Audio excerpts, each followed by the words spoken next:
Kung mapapadaan kayo sa aking classroom, mga magulang, wag na wag kayong magtataka kung bakit hinahayaan ko ang aking mga estudyante na mag-istoryahan at mag-cellphone habang nagkaklase.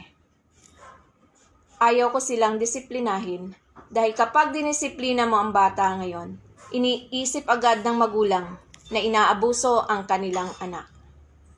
Ayaw kong mawala ang aking lisensya na aking pinaghirapan nang hindi isang araw ko lang ito nakuha. Naging guro ako dahil nag-working student ako. Mahabang panahon ang aking ginugol para maging isang lisensyadong guro. Ayaw ko na sa isang sumbong lamang ay mawala ito. Dahil dinisiplina ko at ang kasalanan ko ay disiplinahin ang inyong anak. Responsibilidad ng magulang na ang kanilang anak ay disiplinahin mula pagkabata pa. At ako bilang guro, ang role ko ay magdagdag ng kaalaman at mag-remind sa kanila ng kanilang dapat iugali sa labas ng tahanan.